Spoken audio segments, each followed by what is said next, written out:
The Racing Postcast in association with Paddy Power. They stream all UK and Irish racing live on your mobile, tablet or PC. Good morning, welcome along. It's Monday morning. I'm Bruce Millington, that's Nick Watts, and I'm also joined in Ireland by Justin O'Hanlon and also from Paddy Power making his Postcast debut, Paul Binfield. We are going to look back on two momentous weeks.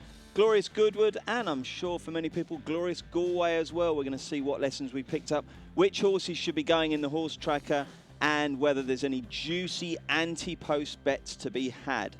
So we will start at Goodwood, where, first of all, Paul, welcome along to the Postcast. Delighted to have you on.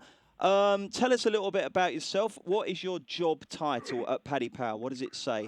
My job title is Racecourse Ambassador, Bruce. So basically I represent the company at the races and sometimes on amazing shows like this one. And as anyone who's ever met you will know, you do the ambassadorial role superbly. So you're very welcome, Paul. Thank you. Did you win personally? Never mind the company, but was it a good week for you personally, Paul? Yeah, I only have one bet at Goodwood, Bruce, and fortunately I backed Maymas in the Richmond Stakes. I thought at lunchtime he was far too big at 6-1 or 11-2 for a horse that had only been beaten by Caravaggio in his last couple of runs, who looks an absolute monster this year. So I had a fine week, but company-wide, Glorious Goodwood was an absolute disaster for Paddy Power. I'll tell you what, in the nicest possible way, Paul, people like you make me absolutely sick. How can you only have one bet in the whole of Glorious Goodwood and then it be a big price winner? So, your discipline, I'm envious, and then your judgment as well. I mean, people like you just give punters a bad name. You do it properly and make money, don't you? What have you got to say for yourself? Yeah, I'd like to say, if only I could say that was the usual way, Bruce. I had a stroke of luck at Goodwood. Normally I'd be having many more bets than that, but I was fairly busy and I just struck lucky this time. Okay, fair enough. But tell us more about how bad it was for Paddy Power. I believe the Friday was particularly evil, wasn't it? The Friday was terrible. Yeah, Franklin D presided over one of the big gambles of the season so far. We were 100 to 30 in the morning on Michael Bell's charge. Ryan Moore, as you know, steered into an easy success. He went off at 7-4 favourite. The shortest price winner in the race's 30-year history, and with four of the other six races won by favourites that day, it was an absolute bloodbath for the bookies on the Friday. Good, glad to hear it. How was it for you, mate? Did you make it pay? Yeah, it was all right, actually, yeah. I backed Your Hired in the first race on Thursday, Amanda Perrett's horse, so that was good. Well in. Yeah, but the best thing happened in the golf last night, because I backed Jimmy Walker. Did you?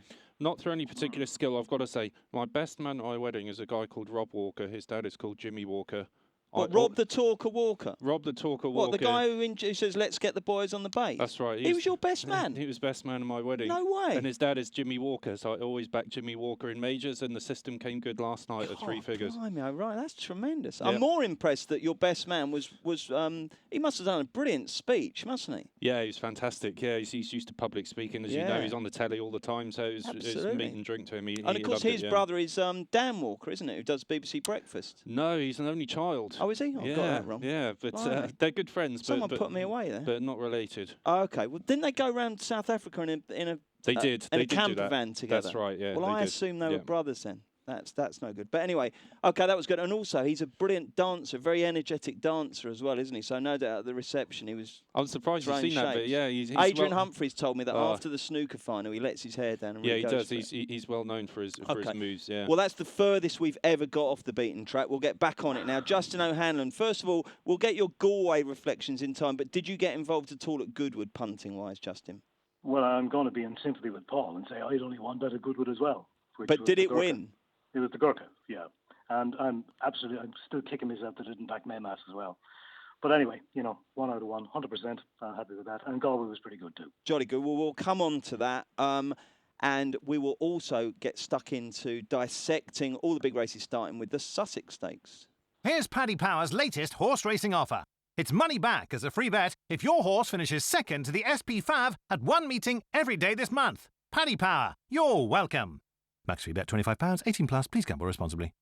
Okay, so in terms of money, prestige and everything else, the big highlight at Goodwood was the Sussex Stakes last Wednesday, in which the Gurkha exacted revenge on Galileo Gold. Paul Binfield, if they meet again, which we hope they will, possibly in the QE2, how do you bet?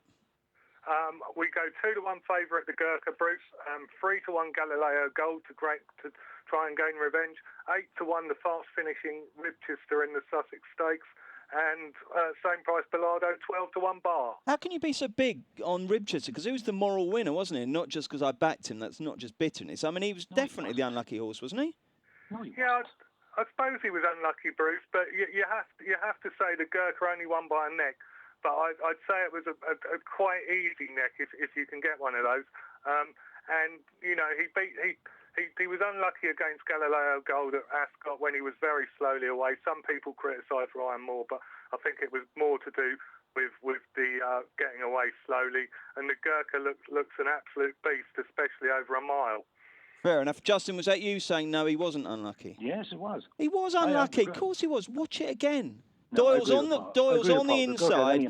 He has to come yeah. right off the fence. He's fast finishing. Honestly, if there's decent ground again, I'm loving the 8-1. That's a massive price. Come on, mate. 8-1 looks big-ish, all right. But I thought the Gurkha had plenty in the tank. Did you? He won by a cozy neck. I think the only way Galileo Gold would beat him at Ascot is if the ground came up soft. Which isn't impossible, is it? Which is quite likely, actually, I'd say. Yeah. At that stage of the year. Well, but, that you probably know, wouldn't do Ribchester any good. The Gurkha is just the superior miler. I don't think there's any question about it after last week. Fair enough. Nick, you're nodding in agreement as well. You're not having Ribchester being unlucky? He may have been, but yeah, I agree with Justin. I think everything was in the Gurkha's favour this time. He proved the best. At Ascot, he probably wasn't given the best of rides. A mile and two at Sandown probably a bit far for him. This time, he had a mile. He got a clear run. He got the breaks when he needed them, and he went and won. And I think he'd win again.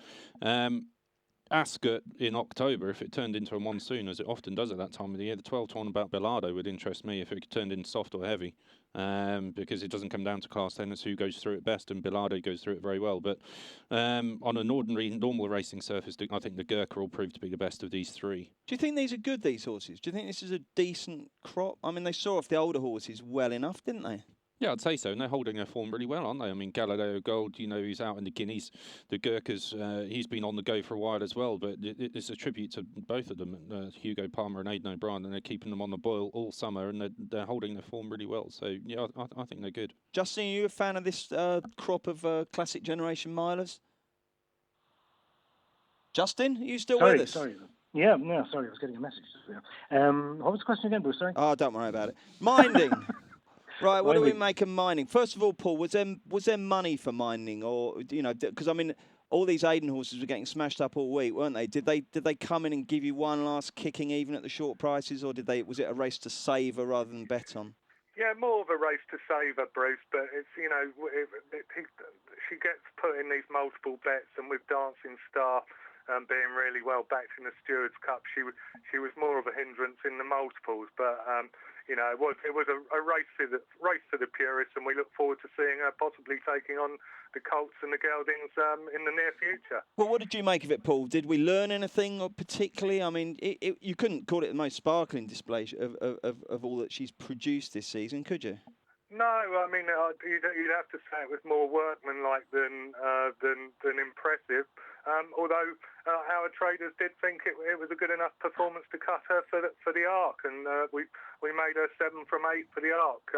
But yeah, I guess we would have loved to have seen her win by 10 lengths on the bridle, and that didn't happen. But she did it well enough, and onwards and upwards for the filly. And what other prices have you got on a minding sort of vibe? Well, 7-1 for the Arc. Yeah, well, Aidan mentioned York, Leopardstown and France. Ryan Moore expressed a few reservations about France. I guess looking at the betting, we probably think that she'll turn up in the Irish Champion Stakes, as she's 7-2 joint favourite for that one with Fascinating Rock. While she's a huge price from the Juddmonte International, were she to show up there, she's 20-1. But I guess we probably think that Connections will try and avoid Postponed, who is arguably the best horse in the world at the moment if he comes back from his brief setback. Okay, what did you make of Minding then, Nick?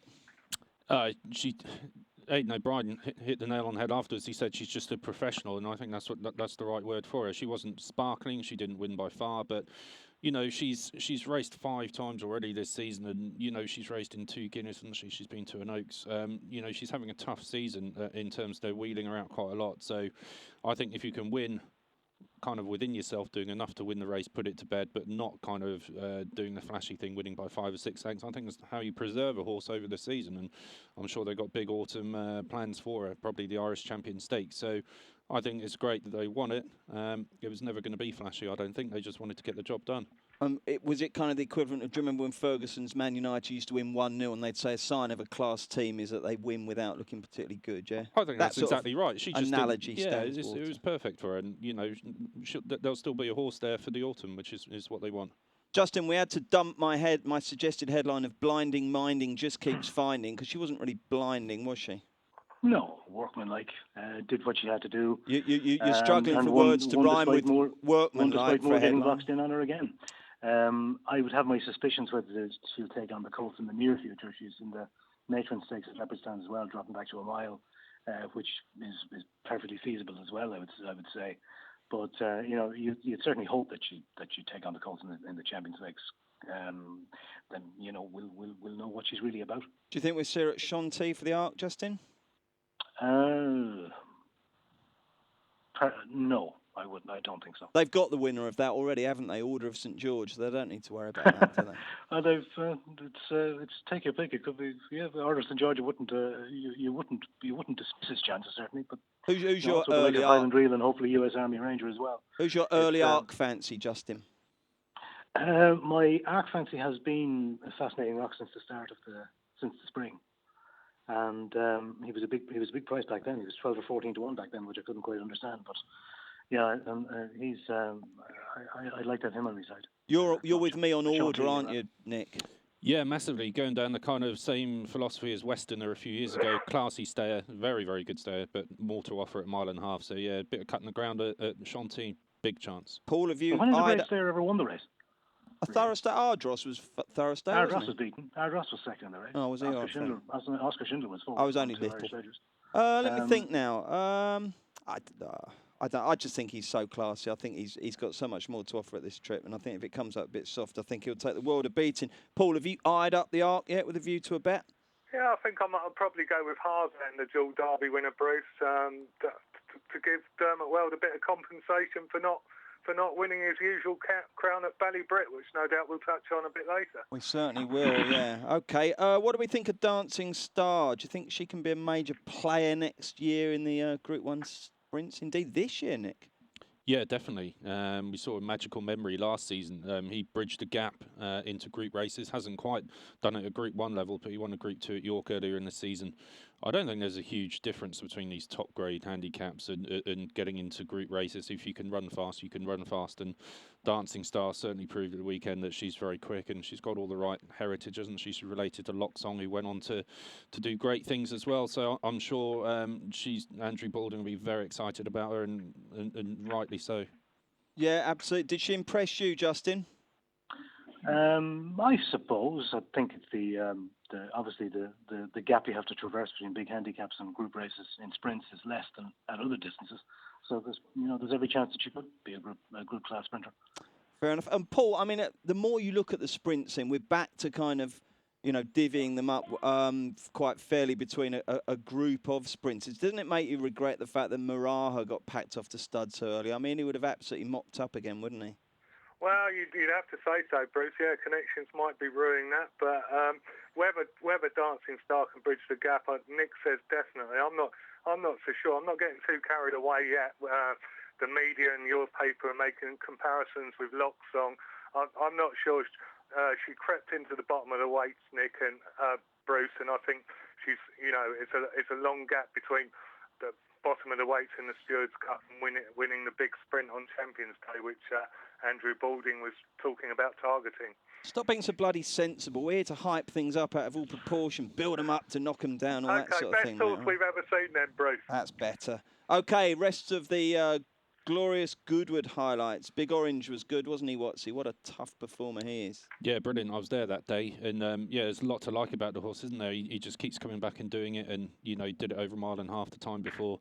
Did it here in difficult conditions. I was there on Thursday, and the weather really closed in by the time of the Goodwood Cup. Oh, yeah, the old sea threat, didn't you? Yeah, you could barely see up to the furlong pole, and it was really raining quite hard. So did you take your new wife for a nice day out, or were you? I did, and she wore a lovely dress, and I told her it'd be a lovely sunny day, and she'd have a nice day in the sun on the Sussex Downs. I told her you could see the Isle of Wight on a good day, but she couldn't even see the furlong pole. Couldn't see the furlong pole, so she ended up a bit disappointed. But I took her to a polo match in the evening that was related to the Goodwood Festival, and she loved all that. So. Did she? Yeah. Oh, that's good. Excellent. Kept jolly good. You romantic. Let's just hope that you're still doing nice things like that again next year, and hope you get better weather.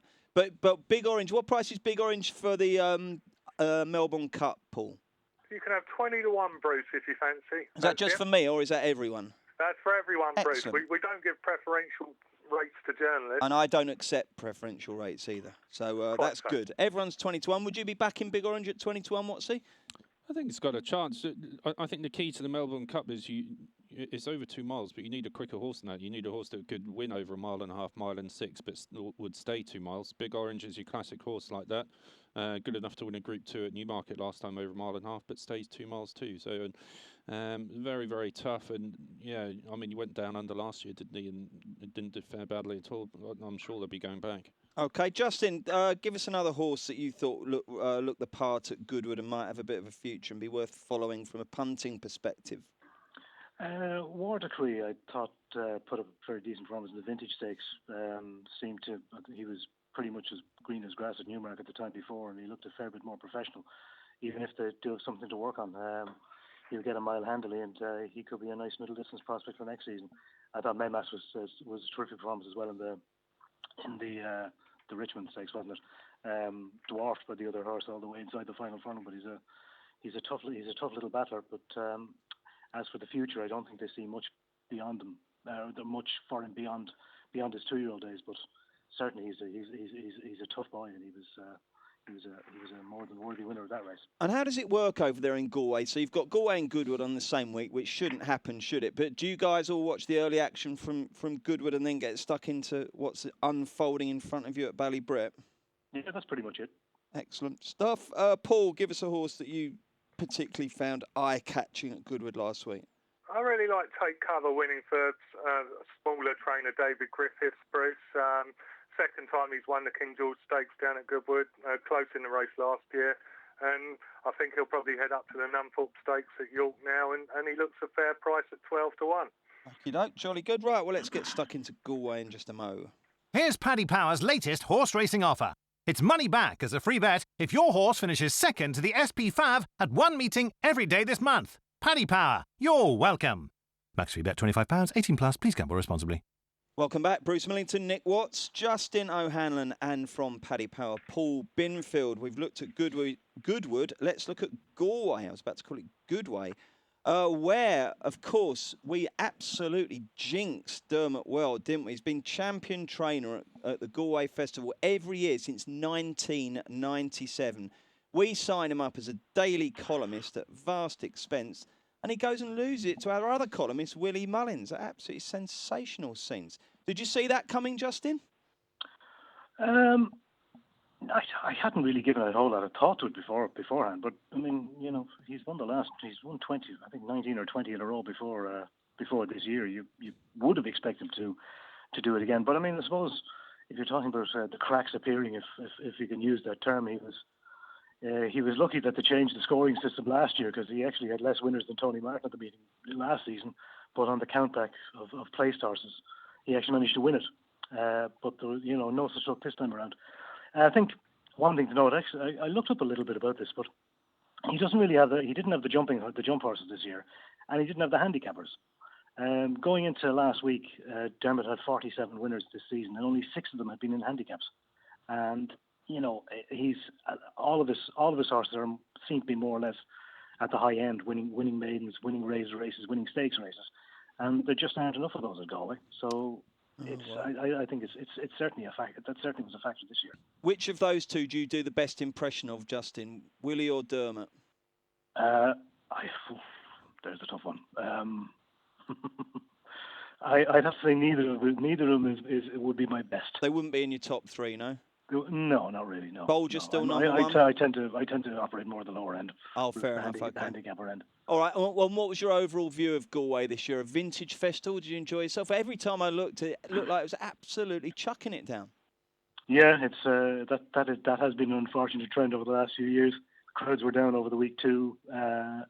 By and large, I think there was only one day where the crowd was actually up on last year.